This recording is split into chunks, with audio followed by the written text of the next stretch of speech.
منہج سلف کے مخالفین کے ساتھ جو رویہ، جو ہمارا برتاؤ، ہمارا تعامل ہونا چاہیے، اس میں نصح، جس کو کہتے ہیں نصح، خیر خواہی، نصح جس کو کہتے ہیں عربی میں خیر خواہی، الدین النصیحہ، دین خیر خواہی کا نام ہے، للہ ولی رسولی، ہے نا، ولی کتابی ولی ائمۃ المسلمین و امتی، سب کے لیے خیر خواہی۔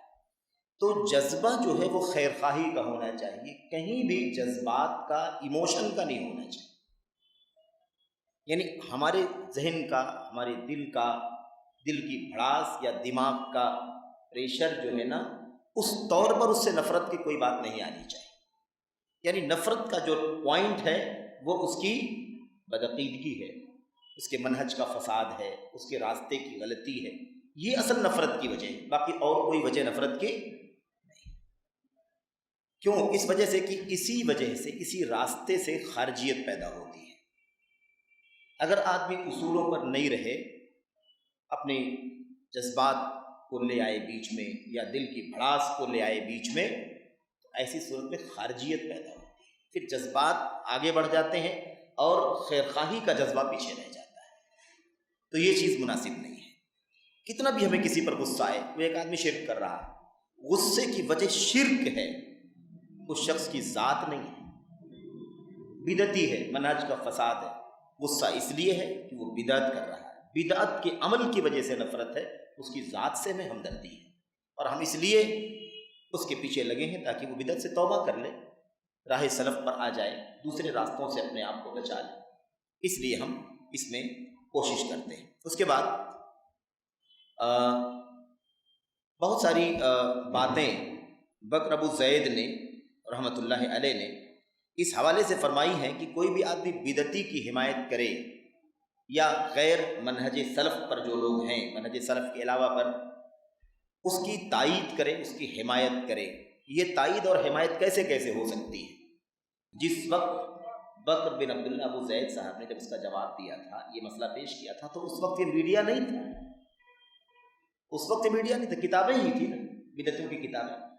آج صرف کتابیں نہیں ہیں، بلکہ کتابیں تو بہت پیچھے رہ گئی، اس کے آگے سب میڈیا کے وسائل ہیں، اس کے لیکچرز ہیں، اس کے فتوے ہیں، اس کی تقریریں ہیں، اس کے سوالات کے جوابات ہیں، ہے نا، اس کے بیانات کو کوٹ کرنا، اس کی اقتباسات کو وائرل کرنا، اور اس کو بہت زیادہ مطلب بڑھا چڑھا کر کے لوگوں میں اس کو عام کرنے کی کوشش کرنا۔ اس طرح کا کوئی بھی کام اگر کر رہا ہے تو اس کا مطلب کیا ہے؟ اس کا مطلب یہ ہے کہ وہ اس بدعت کا سپورٹ کر رہا ہے، اس بدعتی کا سپورٹ کر رہا ہے، یا اس غیر منہجی کا سپورٹ کر رہا ہے اور اس کی حمایت کر رہا ہے۔ اس کے ذریعے سے لوگ متاثر ہوں گے۔ آج کوئی چیز عام ہو جاتی ہے بہت زیادہ میڈیا کے اوپر، تو آدمی کہتا ہے یار جھوٹ نہیں ہو سکتی ہے، اتنا زیادہ عام ہے، کچھ تو حقیقت ہوگی، حالانکہ یہ پیمانہ 100% غلط ہے۔ کتاب و سنت کی روشنی میں یہ کوئی پیمانہ نہیں ہے کہ کسی چیز کا پروپیگنڈا زیادہ ہو جائے تو وہ حق ہونے کی دلیل ہے، نہیں، ایسا تو کچھ نہیں ہے۔ اگر آج شراب بہت زیادہ عام ہو گئی ہے تو کیا شراب صحیح ہے؟ ذات کسی چیز کی کثرت اس کے حق ہونے کی دلیل نہیں۔ آج بے نمازی زیادہ ہے کہ نماز پڑھنے والے زیادہ ہیں؟ بے نمازی زیادہ، تو کیا وہ حق پر ہے؟ شراب خور زیادہ ہے کہ نہیں؟ تو کیا شراب خوری صحیح؟ میرے بھائیو، یہ کوئی کثرت تو کوئی معیار ہے نہیں دین کے اندر، بالکل بھی نہیں، اور کہیں بھی معیار نہیں ہے کثرت۔ آپ غور کر کے دیکھیں کہ حق پرست ہمیشہ کم تعداد میں رہیں۔ اللہ کے دین کا اصول ہے قلیل من عبادی الشکور، میرے بندوں میں تھوڑے ہی لوگ شکریہ ادا کرنے والے ہیں، کثرت کبھی معیار نہیں رہا۔ اسی لیے کبھی بھی سواد اعظم کے نعرے پر بھی بچ جانا۔ بہت سارے لوگ ہیں سواد اعظم کا نعرہ لگاتے ہیں، ہم سواد اعظم ہم ہیں، سواد اعظم ہم ہیں۔ سواد اعظم کا مطلب کیا ہوتا ہے؟ ایسا نہ ہو کہ بات سمجھ میں نہ آئے۔ سواد کے معنی کالے کے ہوتے ہیں، اور اعظم کے معنی بہت بڑے کے ہوتے ہیں۔ سواد اعظم کسے کہتے ہیں؟ جب کوئی بہت بڑا لشکر یا بہت بڑی تعداد اگر بہت دور سے آپ آتے ہوئے دیکھیں تو آپ کو نہ کوئی شکل پہچان میں آئے گی، نہ کچھ سمجھ میں آئے گا۔ بہت دور رہیں گے تو ان کی چلنے کی بھی آپ کو مطلب حرکت سمجھ میں نہیں آئے گی، آپ کو دور سے ایسا لگے گا کہ کالا سا کچھ دکھائی دے رہا ہے۔ سیاہ کچھ کالا سا کچھ دکھائی دے رہا، کوئی پہاڑ، کوئی ٹیلا ہے یا کیا ہے، ایسا کچھ دکھائی دے گا دور سے، اور وہ بڑے پیمانے پر ہوگا تبھی آپ کو دور سے دکھائی دے گا، اگر دو چار لوگ بہت دور سے آئے تو آپ کو نہیں معلوم پڑے گا۔ تو اسی چیز کو سواد اعظم کہا گیا، یعنی بہت بڑا جتھا، بہت بڑی ٹولی، بہت بڑی تعداد، اس کو کہتے ہیں سواد اعظم، یعنی بہت بڑا گروپ۔ تو سواد اعظم کا نام لے کر لوگ کہتے ہیں ہم سواد اعظم ہیں، کیونکہ ہماری تعداد بہت زیادہ ہے، میجورٹی میں ہے، ہم اکثریت میں ہیں۔ میرے بھائیوں، ہم اکثر و بیشتر عوام کو سمجھانے کے لیے بات کہتے ہیں کہ اگر اکثریت یا میجورٹی یا زیادہ تعداد میں ہونا یہ حق کی دلیل اگر ہوتا تو 73 میں سے 72 جہنم میں نہیں جاتی، کیونکہ اکثریت کہاں جا رہی ہے؟ میجورٹی جہنم میں جا رہی ہے، ایک 73 میں سے ایک کہاں جا رہا ہے؟ جنت میں جا رہا ہے۔ تو جنت میں جانے والے ہی حق پرست ہیں، اور حق پرستوں کی تعداد کتنی ہے؟ 73 میں سے ایک۔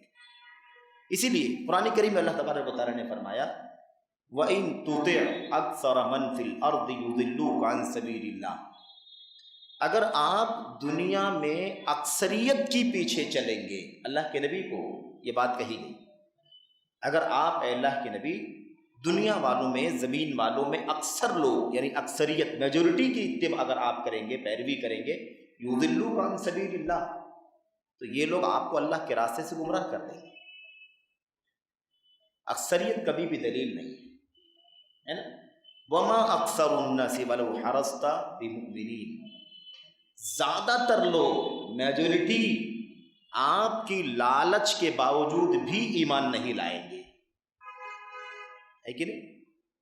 اس کے علاوہ اکثرهم لا یعقلون، زیادہ تر لوگ سمجھتے نہیں، لا یعلمون، زیادہ تر لوگ علم نہیں رکھتے ہیں، زیادہ تر لوگ مومن، زیادہ تر لوگوں کی تو مذمت آئی ہوئی ہے۔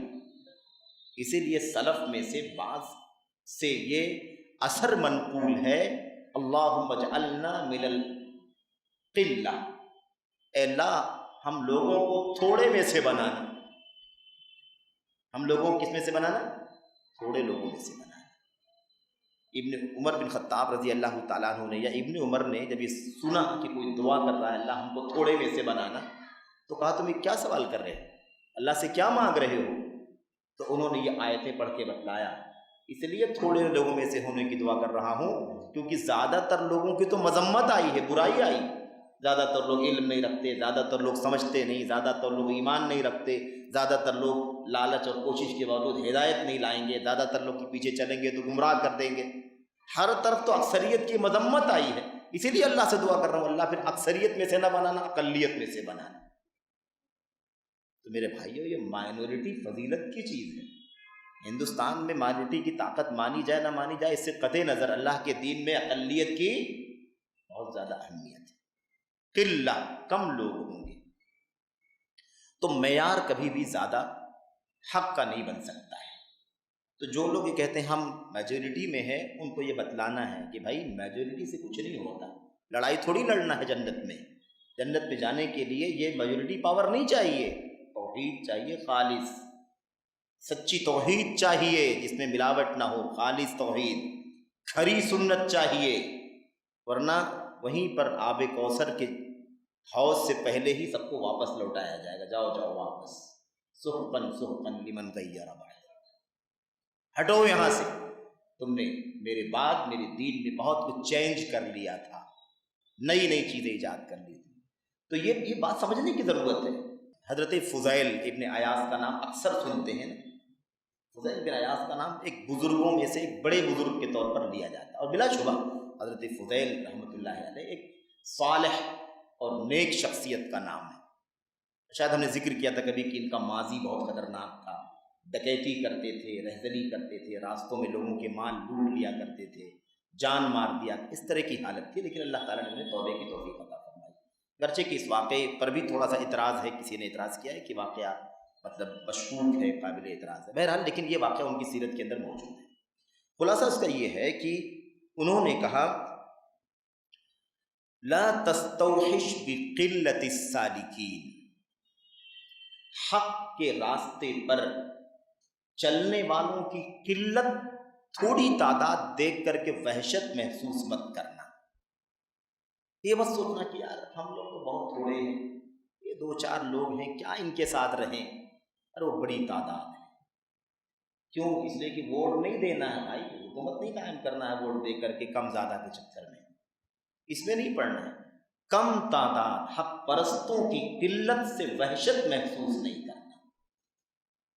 دوسرا جملہ وَلَا تَغْتَرَّ بِكَثْرَةِ الْهَالِكِينَ، اور ہلاک ہونے والوں کی کثرت سے کبھی دھوکہ نہیں کھانا.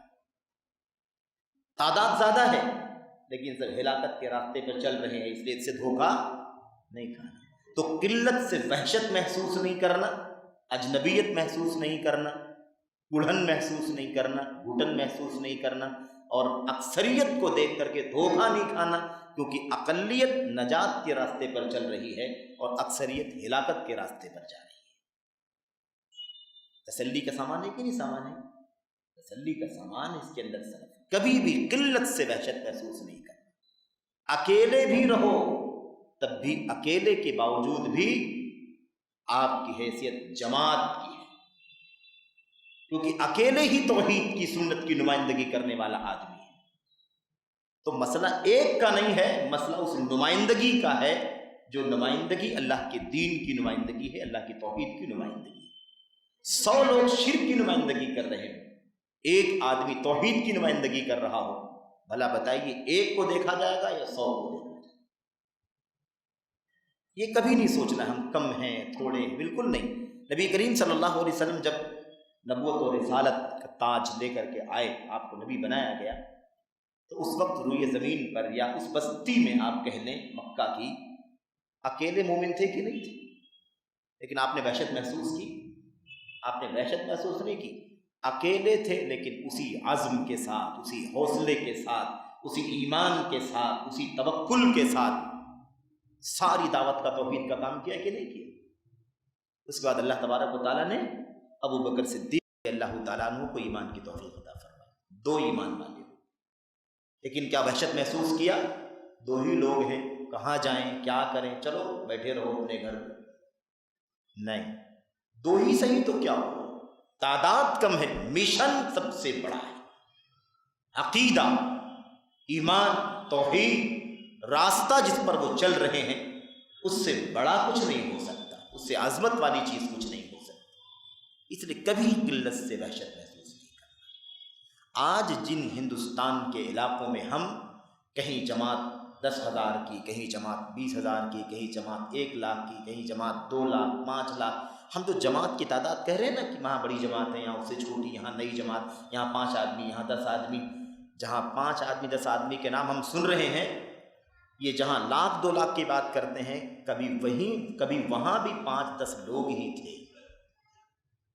لیکن اللہ کی توحید اور نبی کی سنت کی دعوت کا کام کرتے رہے، اسی راستے پر ڈٹے رہے، لوگوں کے ساتھ ہاتھ میں ہاتھ ملا کر کے ان کے ساتھ بہہ نہیں گئے، بلکہ اپنے مشن پر چلتے رہے، کام کرتے رہے. ایک توحید کا دائی کسی بستی میں آیا اور آج وہاں لاکھوں میں جماعت توحید ہے. کبھی وحشت محسوس نہیں، کبھی نہیں سوچنا ہے کہ ہم بہت تھوڑے ہیں، بہت تھوڑے ہیں، بہت تھوڑے ہیں تو کیا ہوا، سونا تھوڑا ہی رہتا ہے بھائی، قیمتی چیز کم ہی رہتی ہے، مٹی کا ڈھیر بہت زیادہ ہوتا ہے. اس لیے کوئی اس وحشت کی بات نہیں، ہم ہمیشہ کم تھے، کم رہیں گے. سمجھ رہے ہیں نا؟ اللہ تبارک و تعالیٰ نے ہمیں کم ہی رکھا ہے، لیکن اللہ تبارک و تعالیٰ نے توحید کا، سنت کا سرمایہ عطا فرمایا ہے. اس عزم کے ساتھ، اس حوصلے کے ساتھ ہمیں زندگی گزارنا ہے. کبھی بھی کسی بھیڑ سے، کسی کی ظاہری طاقت سے، کسی کی شور شرابے سے، کسی کے دعوے سے، کسی کے نعرے سے ہمیں کبھی مرغوب ہونے کی ضرورت نہیں ہے. یہ مت دیکھو ان کی تعداد بہت بڑھتی جا رہی ہے، بہت بڑھتی جا رہی، تو بہت بڑھتی جا رہی تو اس سے اپسیٹ نہیں ہونا ہے، اس سے حوصلے بلند کرنا ہے کہ ہمیں اور عزم کے ساتھ کام کرنا ہے، ہمیں اپنی ذمہ داری کو اور مضبوطی سے ادا کرنا ہے، ہمیں آگے بڑھ کر کے کام کرنا ہے. یہ ہمیں ملنا چاہیے. کبھی بھی دل شکنی نہیں ہونی چاہیے، اپنے دل کو کبھی بھی کمزور مت کرو. اسی لیے نبی کریم صلی اللہ علیہ وسلم کے بارے میں قرآن کریم کی آیات میں ملتا ہے کہ ہم آپ کے دونوں ہاتھوں کو مضبوط سنشد عضودا، آپ کے دونوں ہاتھوں کو، آپ کے ہاتھوں کو، آپ کے بازو کو ہم کیا کریں گے؟ مضبوط کر دیں گے۔ آپ یہ نہ سمجھیں کہ آپ اکیلے ہیں، آپ اکیلے ضرور ہیں، لیکن جو کام آپ کا ہے، جو عقیدہ آپ کا ہے، جو مشن آپ کا ہے، جس منصب پر آپ فائز ہیں، اس سے بڑی طاقت کچھ بھی نہیں۔